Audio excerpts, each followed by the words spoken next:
If we were to travel 30 miles from here, we would arrive in Warringstown. That's my home village. And in 1970, a lady from a neighbouring farm wrote a passionate letter to the Belfast Telegraph. Her name was Josie Kerr. In it, she says, "In 1960, I delivered a baby who died 6 days later. In 1963, tragedy struck again, and in spite of the hospital care, our second baby died. In 1967, I was pregnant once more. Surely all would go well this time. But kidney disease reared its ugly head. I was hospitalised for intensive care. The baby was delivered at 28 weeks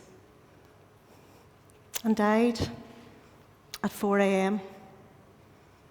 You might think that was tragedy enough for one woman to endure, but more was to come." Josie continues, "My kidney function stopped. Poison spread through me.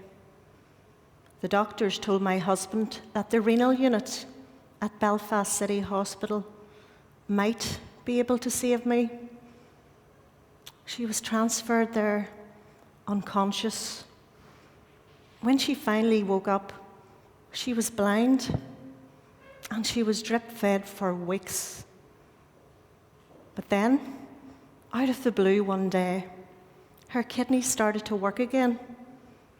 And so began Josie's slow, desperate fight back to health. Josie went on to lead an active life. She as village postmistress, a farmer's wife, and president of the Women's Union. And together with her husband Walter, she founded Northern Ireland Kidney Research Fund, a charity which to this day enriches the lives of thousands of people. People from every community, every class, and every creed. They've raised millions of pounds to fund the research, to advance the science, and save lives.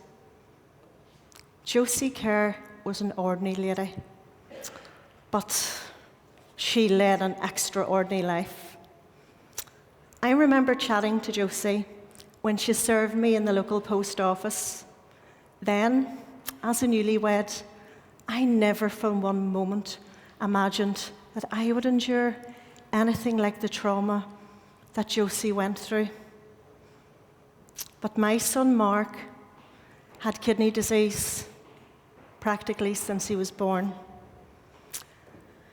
And thus began the seemingly endless visits to the hospitals, the meetings with the consultants, the ups and the downs. And when Mark reached 13, he entered renal failure, and we were told that he would need a transplant between 1 and 3 years. We were no longer an ordinary family. Our lives were put on hold. And we faced that very real prospect that we might lose our son. At home, we had learned to live with Mark's kidney disease, and we learned to adapt our lives around it. But to hear that your child needs a life-saving transplant at such a young age was indescribable. But in 2009, we received that phone call, which was to change our lives forever. A kidney, which was a match for Mark, had been found, and thus began the agonising wait as Mark endured surgery 5.5 hours overnight in the Royal, where he got his kidney transplant, and they saved my son. But I can't help thinking of that family who I will never know, who through their agonising grief gave me back my son, and I thank them every single day. But Mark is one of the lucky ones. It's a sad fact that here in Northern Ireland, 15 people die every year waiting on a transplant.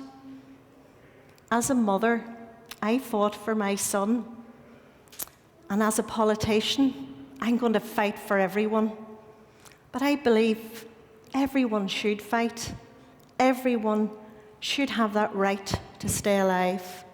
And it's up to those of us in positions of responsibility to take on that fight. That's why I have tabled a private member's bill here at Stormont to bring a simple change in the law.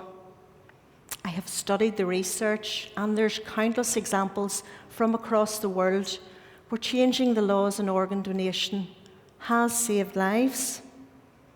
If we move from the current opt-in to the opt-out system, with, of course, the appropriate family safeguards, we can save lives.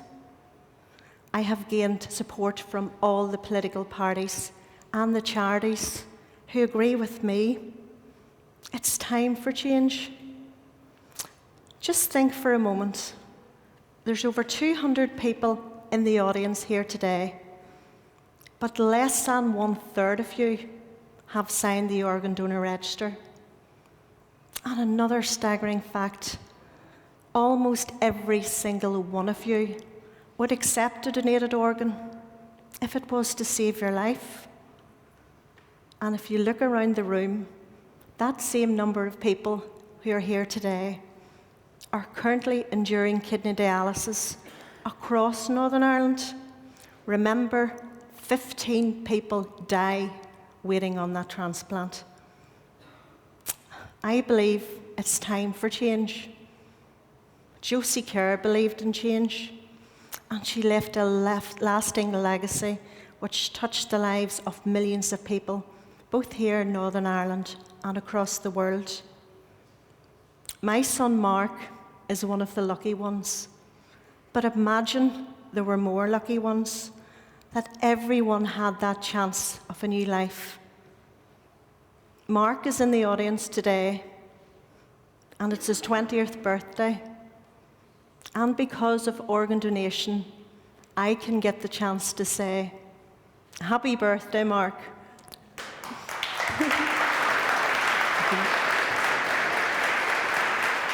Thank you.